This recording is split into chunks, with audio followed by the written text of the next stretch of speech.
भाई अभी हम लोग छपरा मसरख पीड़ित परिवारों से हम लोग मिलकर आए और भाई मैं चाहता हूं कि आप वो तस्वीरें आप दिखाएं और उन तस्वीरों को देखने के बाद भी क्या कोई ये कह सकता है कि हमें इनसे हमदर्दी नहीं है।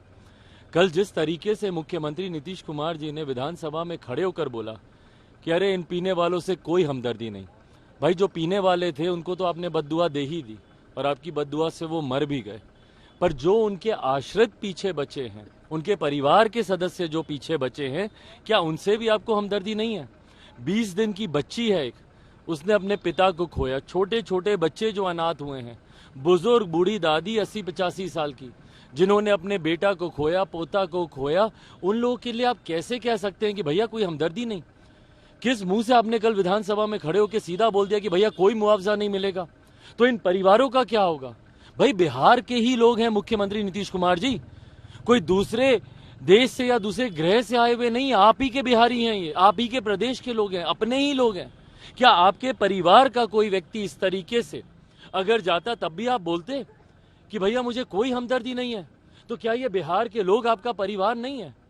क्या ये आपके अपने नहीं है? इनके लिए इतना निर्दयी होके कल जिस तरीके से मुख्यमंत्री जी ने बोला कि जो पिएगा वो मरेगा, अपनों के मरने की कामना कौन करता है? क्या एक मुख्यमंत्री को शोभा देता है इस तरीके की बयानबाजी करना? और नैरेटिव जो ये सेट करना चाह रहे हैं ना कि जो पिएगा वो मरेगा और जो पिलाएगा वो मौज करेगा, यही बिहार में चल रहा है ना कि पीने वाला मरेगा और पिलाने वाला मौज करेगा। कोई एक तस्कर आज तक मुख्यमंत्री नीतीश कुमार जी बता दें जिनको इन्होंने पकड़ा सीमावर्ती इलाकों से जो आयात करते हैं शराब का, किसको इन्होंने आज तक पकड़ा? कोई एक गिरोह बता दें जो अवैध शराब का निर्माण करते हो, उस धंधे में लिप्त हो। ऐसे किसी तस्करों पे, ऐसे किसी गिरोह पे कोई कार्रवाई नहीं होगी, आज तक कोई नहीं पकड़ा गया। कार्रवाई होती है तो आम गरीबों पर, गरीब वंचित वर्ग से आने वाले लाखों लाख लोग जेल में हैं सालों से। पासी समाज के लोगों को शराबबंदी की धाराओं में ताड़ी बेचने के लिए लोग जेल में बंद करते हैं, पर जितने बड़े गिरोह हैं वो सब खुलेआम घूम रहे हैं। इनके गठबंधन से प्रत्याशी बन जाएंगे शराब का धंधा करने वाले लोग, वो इनको चलेगा, पर आम बिहारी के लिए लोग बोलेंगे कि जो पिएगा वो मरेगा। मुख्यमंत्री जी एक बार आकर अगर देखते, इन परिवारों से मिलते, तो शायद उनको इनका दुख समझ में आता, क्यों मुआवजा इनके लिए क्यों जरूरी है। इन परिवार में खाने खिलाने वाला व्यक्ति क्या है? कोई नहीं बचा इनके परिवार में। ऐसे में पूरा परिवार उजड़ रहा है, पर मुख्यमंत्री जी को इस बात से कोई फर्क नहीं पड़ता। कल जिस तरीके से शर्मनाक बयान मुख्यमंत्री जी के द्वारा दिया गया, ये कहीं ना कहीं इस तरीके की हत्याओं को, और मैं मौत भी नहीं बोलूंगा, ये हत्या है, किसी को जहर देकर जब आप मारते हैं हत्या है, इस तरीके की हत्याओं को और बढ़ावा देगा, क्योंकि आप कोई कार्रवाई नहीं कर रहे। आपका प्रशासन पूरी तरीके से लिप्त है। भाई अगर एक आम बिहारी को पता है कि कहां पे अवैध शराब का निर्माण हो रहा है, तो क्या प्रशासन के लोगों को नहीं पता? यहाँ के डीएसपी वगैरह की क्या इन लोगों की जानकारी में नहीं होगा ये सारा विषय?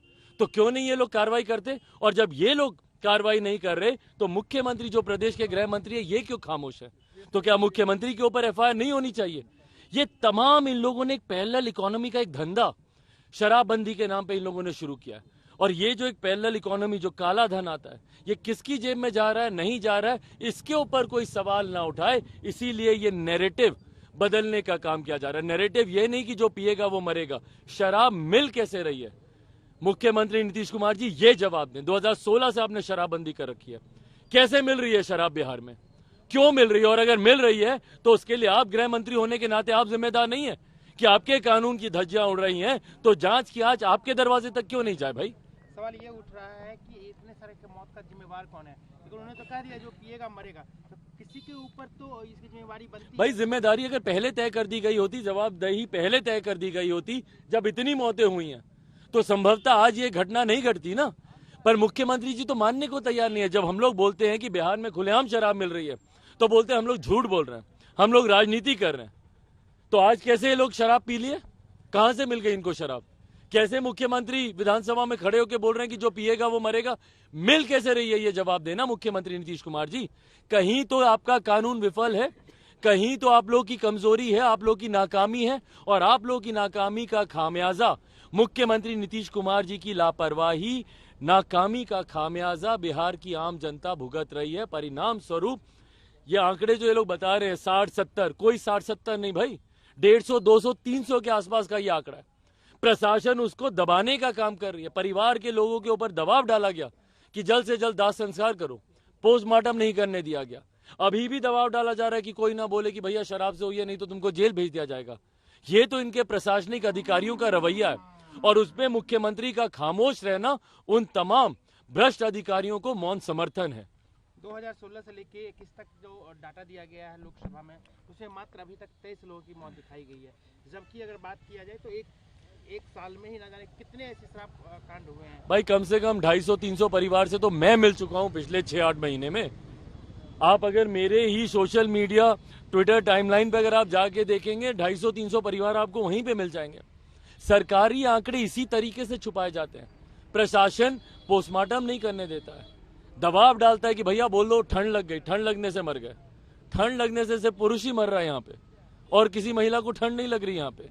ये लोग जिस तरीके से ये लोग लीपापोती करने का काम करते हैं, सच्चाई को छुपाकर ये लोग इस तरीके के अपराध को और ज्यादा बढ़ावा दे रहे हैं और मुख्यमंत्री जी का खामोश रहना, इन असामाजिक तत्वों का समर्थन करना। एक अंतिम सवाल, क्या शराबबंदी हटना चाहिए बिहार से?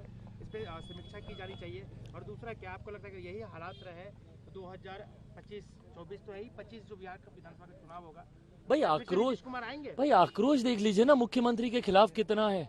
उपचुनाव में आपने देख ही लिया क्या हर्ष हुआ मुख्यमंत्री जी का।